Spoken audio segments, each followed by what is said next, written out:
Hello and welcome to Drilling Insight. I'm Jeremy Verduzco, host and editor of National Driller magazine. I'm joined today by drilling trainer, National Driller writer, and co-host Brock Yordy. How are you doing, Brock? Doing okay today. It's a tough day. Yeah, it's a tough day all around, and with us is Sarah Harding, publisher of National Driller. Welcome to the show, Sarah. Thank you. And joining us also is Mike Epley, regional sales manager of Eichelkamp Sonic Stamp Drill. Thank you for joining us, Mike. Thank you, Jeremy. And so for today's episode, it's going to be a little different. We usually jump right into questions with guests, but today we're going to honor Dean Laramore, a member of the National Driller family. Dean passed away August 7th from complications of a stroke. He was 60. Dean, more than anyone, was the face of National Driller. He worked for the magazine for more than 20 years, serving an industry he loved. He was tireless in making sure our clients connected with readers in as many ways as possible. Now, Dean made a lot of connections. I can't count the number of people in the drilling industry that he introduced me to. And given that legacy, we thought we would celebrate Dean's life on today's episode and talk a little bit about the importance of networking and those kinds of connections that Dean made in the industry. So I'm going to go around the table here. First off, I want to hear from our guests. How long did you know Dean, and can you tell us a Dean story? Let's start with Sarah and then go on to Mike.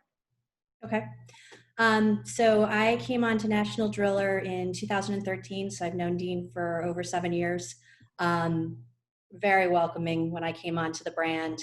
Just the friendliest guy. Did everything he could to make sure that I got to know the people in the industry and the topic, and I knew nothing about drilling. That's for sure. My story about Dean is more just his and my relationship. Yes, I was his boss, but he made me a much better manager because he challenged me all the time. He was quick to ask questions, challenge some of my thoughts or decisions, helped us make a better brand, absolutely. But my favorite part about him was he would be driving me crazy in the call. And we'd get to the end of it and he'd say, "Sarah, you're great. Love it. Glad we're going to do it. Thanks. Talk to you later." And it's like, we could have started there, but thanks. Glad you're okay with it. He was always happy. He always looked at the brighter side of things. He might get frustrated, but as everything we've read that's been written in the last couple of days, he was one of a kind. He can't be replaced. And Mike, how long did you know Dean? 20 years. This is my 31st year in the industry, and since Dean started at National Driller when Doc Faison was the owner there. Dean made a trip to Texas. We had the Texas Groundwater Show in Lubbock. Gosh, 1997, 98. I forget the year, but so he thought, Texas isn't a big place. He flies into Dallas. He drives to Lubbock, which is 6 hours. Then he drives to San Angelo, where I'm at, which is another 4.5, 5 hours. He got there. He's like, "Oh my God, I can't believe this." He was on the road for days, but yeah, Dean was always had a smile, a handshake. He was so welcoming.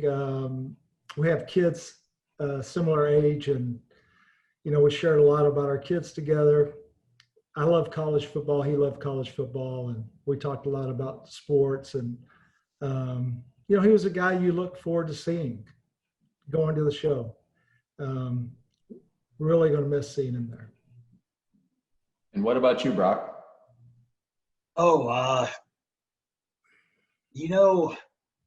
It was the early 2000s. I was at the Jubilee. I wasn't even the intern yet for Bayreuth. It was the year before I did my internship, and he was hosting the golf outing for the Jubilee. And John Christ introduced me to him, and he shook my hand and had this big smile and goes, "Welcome to the industry." And he was just so welcoming to the new, college kid as an industry as we are with, oh, so you went to college and now you think you're coming back to the drilling industry? And then real quick, I transitioned several years later, probably 10 or 11 years later, to Jeffco. It's my first spring. I'm going to the Texas conference.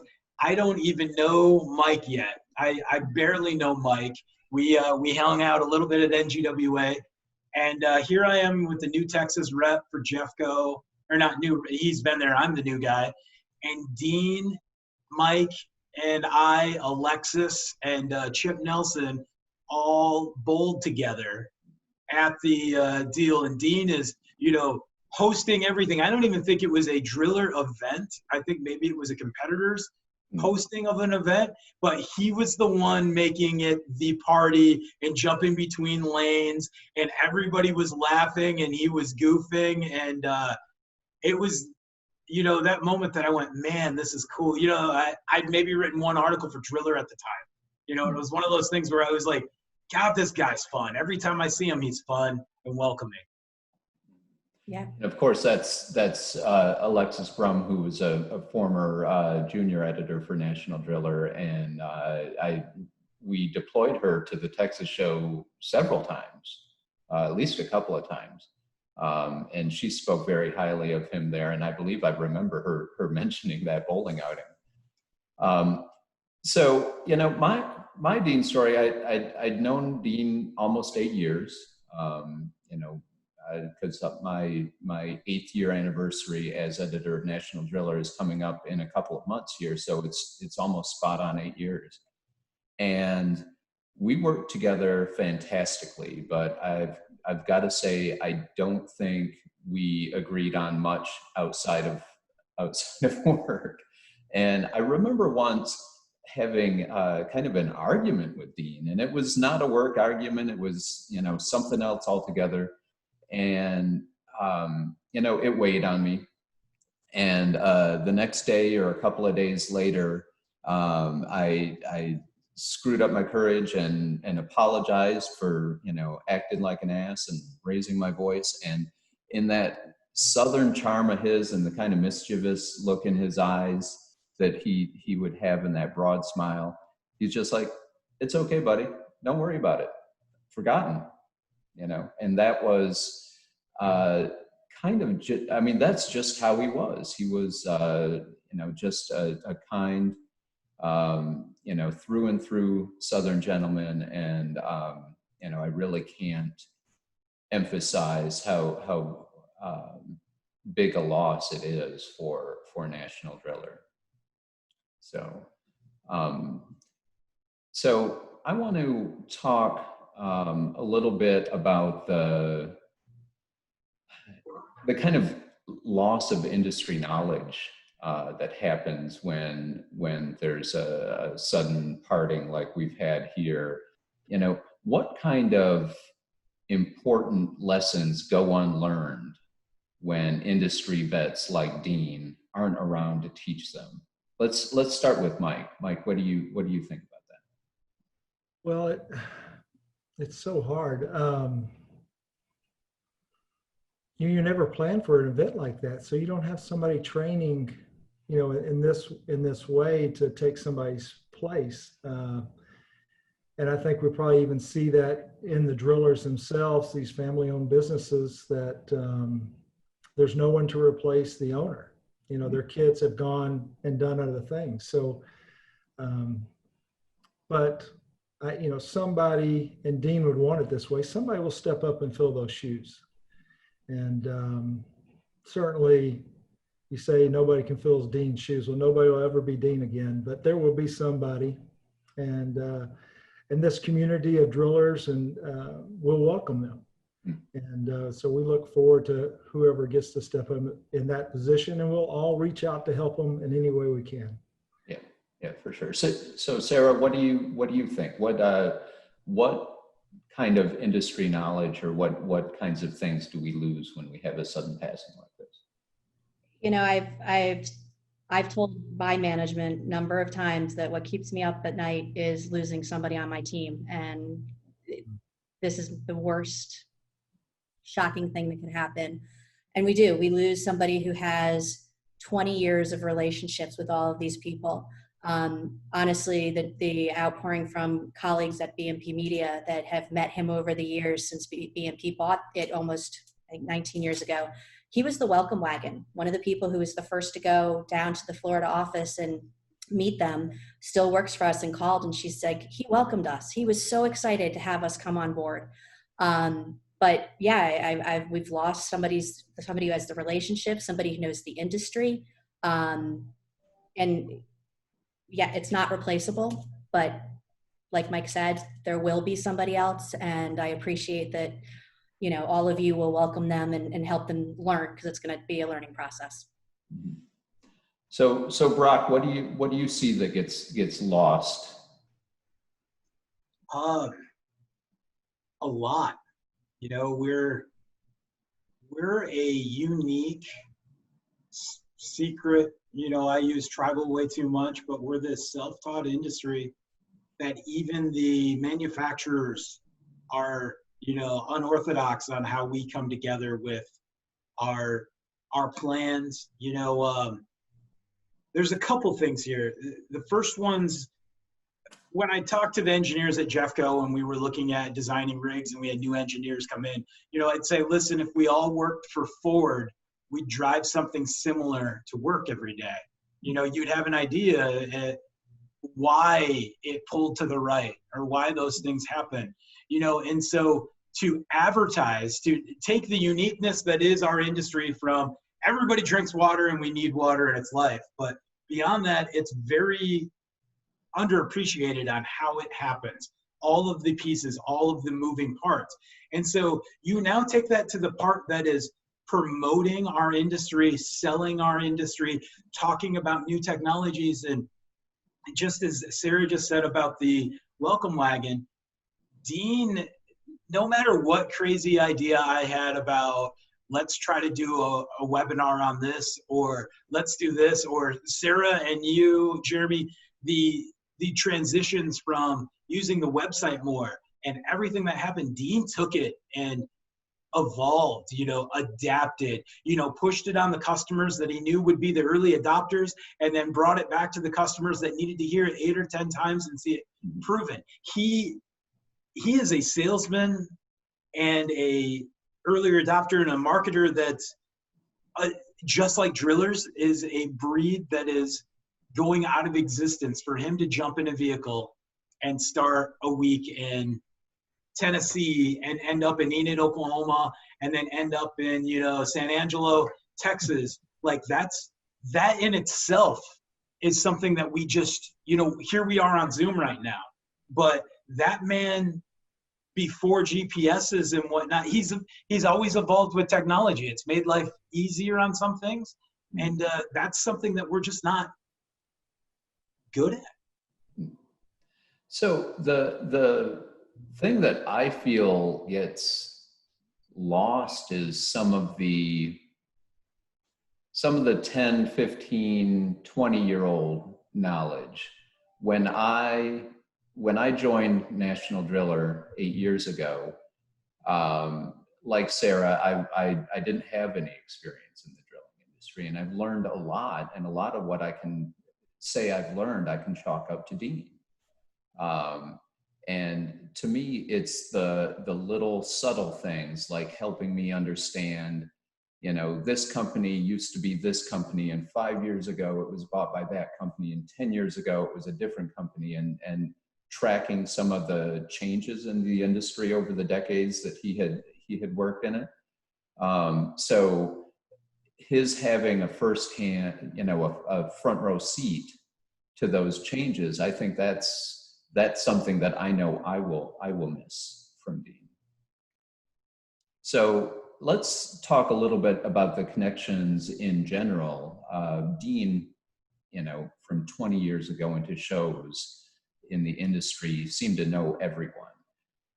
Those kinds of connections, of course, built a lot of value for National Driller over time. We connected advertisers and readers in all kinds of different ways, and even advertisers with other advertisers to help them build. but it also built value for the industry in general. So tell me about how those types of connections benefit what you do. Let's start with Mike. Well, just building relationships in my current position, and like Dean was building relationships for National Driller, building for Michael Camp, it's just a process of getting to know people. And this industry is welcoming to people at any level. They're also willing to help you learn what you don't know. And but just like Dean did every day, talking to people and caring about people. And that's what I think he did best, was he looked out for their best interest. And I think that's what good salespeople do. What's in the best interest of our customer? And long term, that's going to serve my company or National Drillers' best interests also. Yeah. But Dean he certainly was an expert at that. Yes. Yeah, for sure. So Brock, how have connections like Dean would make, how have those benefited you professionally as you fill this role and that role at different companies? How have these kinds of connections helped you? I learned a lot from Dean and from Mike. They're very similar in their ways of approaching people and selling the trust and the opportunity versus what it is. It's about believing in the product. And Dean believed in drilling. Like, how do you graduate with a communications degree from Florida State, go back to Marietta, Florida, and I'm sure I just butchered that. Sorry, folks in Florida. And then end up, in advertising for a secret society. That at the time was quickly, if you think about 20 years ago, was evolving fast, or 21 years ago from, Mike, at the time you were doing hammers, right? Yeah. And, VersaDrill wasn't VersaDrill yet, maybe, no, I take that back. They were probably a couple years old. The names, like you said, Jeremy, the names were changing.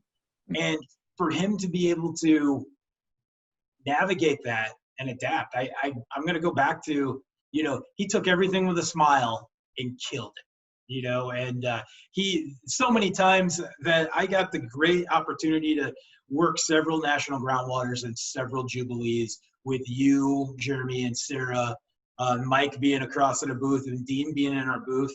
And he would go, Brock, we gotta get over here. We got to do this. We need to talk to these guys. What do you think about this? It was so awesome for him to ask my insight. I felt honored to be able to give something back to somebody so knowledgeable. And that was his key. So, from the relationship standpoint, it was reciprocal for him. He enjoyed everybody that he was part of, and that's something we can all learn from. He's a golden salesman, golden, persona. He's a pillar of our industry. So, Sarah, what do you think? Yeah, I mean, the relationships that he built were based, as we've been saying, on trust. And it's because he believed in National Driller, and he wanted to make sure that we were the best brand that we could be for our customers. And a lot of the changes that I made when I came on were based on what our clients have been telling him, and the fact that he listened and built their trust. And we wouldn't have changed the paper stock without Dean saying, we need to do this. They're talking about it. Things we've done on the website. Dean he was an excellent salesperson, but it's because he was a great people person, and he listened, and he did smile all the time. I've been going through pictures that I've been seeing in the last couple of days, and every single one, he's got the same smile. It's a genuine, happy smile. Yeah. So Brock, I think you had a couple of questions. Yeah. and I'll start with Mike, but we're all at these conferences and we get those tough questions. You know, Mike, one of those that you think may come up at the conference, and then you think about it and you think about it. I used to ask Dean, like, what do you think's going to happen when we get to this point? But Mike, talk about a situation that you've overcome, you know, in our big conferences. You know, it's something we're not going to might not have until 2021, but Well, I'd have to think about that. I mean, but you know, our current situation here, we are sitting that we may not have national groundwater. How do we get in front of that many customers at one place at one time? And we may not have that this year. So I know Camp and certainly all our competitors are looking at how do we best utilize our time and our money to get in front of our customers. Trade shows are a great way, but man, there aren't any. And boy, I sure hope we can have the groundwater week. But that's certainly our big hurdle now is how do we get in front of customers safely to promote our products.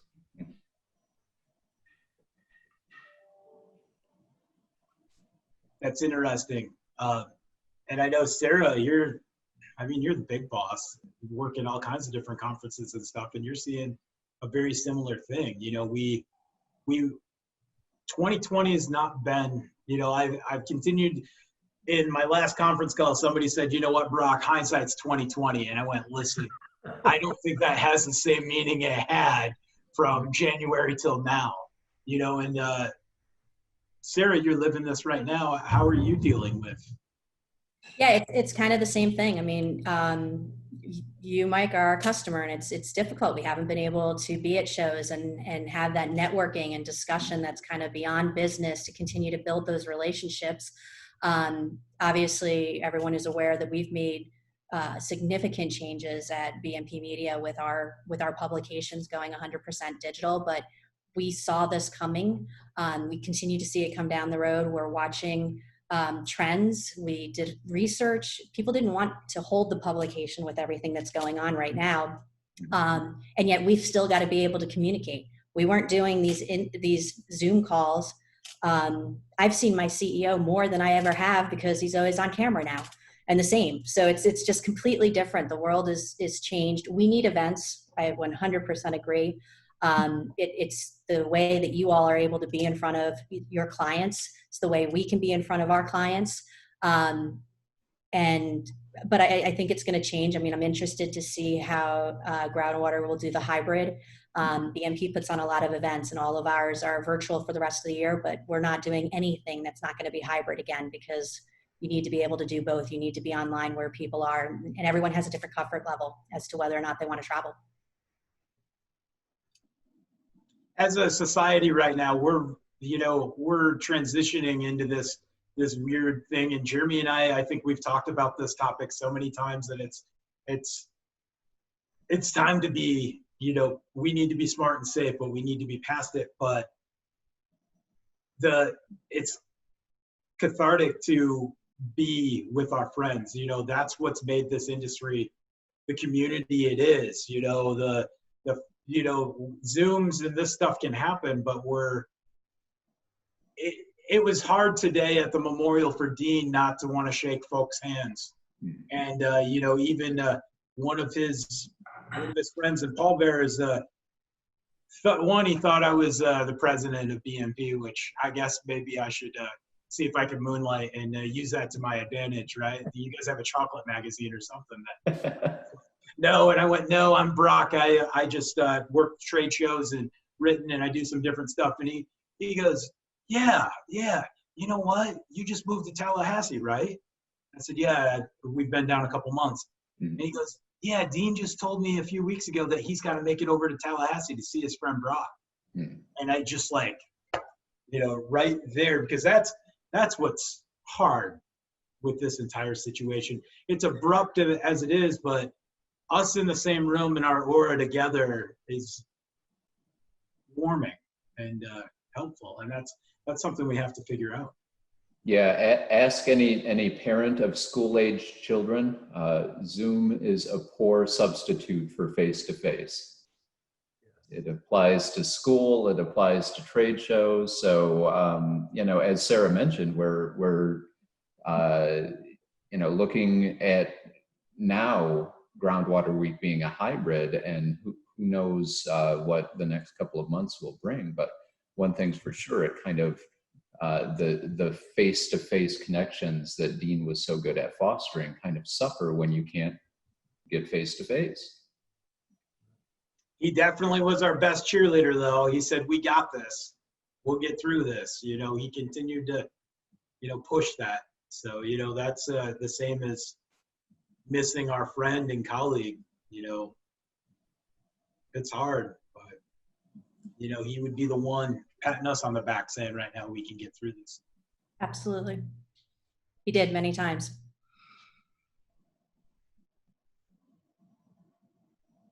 Brock, did you have a second question? You know, it's hard. It's hard right now to.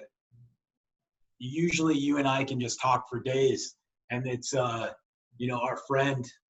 You know, it's about Dean, and I would say, you know, I got to have beers with him in the Jubilee last year, and I really looked forward to the end of July to spend it with you two and Dean, and I missed that already, you know, and so and now I'm getting,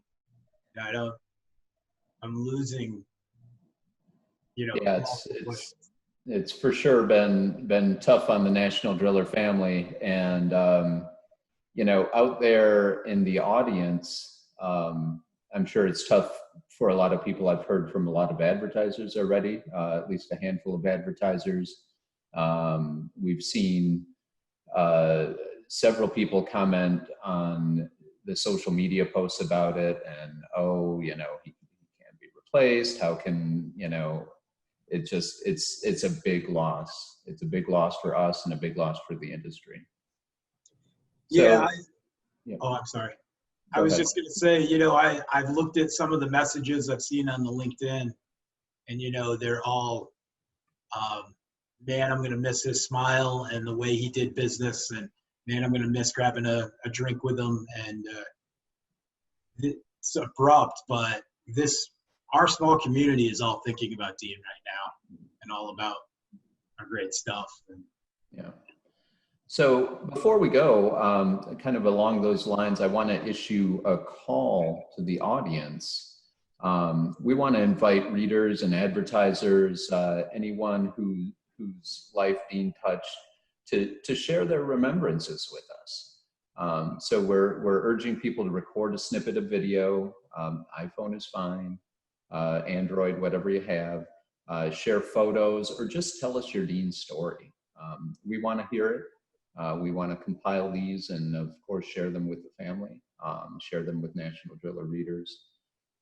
So you can send submissions to me at verduscoj@bnpmedia.com. That's verduscoj@bnpmedia.com. And go ahead and put my Dean story in the subject line, just so we can keep things straight on our side. And like I said, we'll compile everything into a fuller remembrance for the family and the industry that he served and loved so much. So with that, we'll wrap up today's episode. Thanks again to Mike Epley for coming on for short notice and honoring your longtime friend. Where can the audience find out more about you, Mike? Well, you can find out more about ICOCamp at sonicsampdrill.com. And of course, I've got a LinkedIn page, Mike Epley. So love to hear from you guys. And thanks, Jeremy and Brock and Sarah, for putting this on for Dean. And look forward to see you guys in Las Vegas at Groundwater. Yes, so we're crossing our fingers. And also thanks to Sarah Harding, who hasn't been on the show before, but that's an oversight for sure. But our publisher, Sarah Harding, thank you for being on. Thanks. It was an honor to talk about Dean with you all. And of course, you can reach Sarah and myself through the contact page on nationaldriller.com. And don't forget to follow us on Facebook, Twitter, and LinkedIn. And until next time, this is Drilling Insight. And one last thing for Dean. Go Knowles!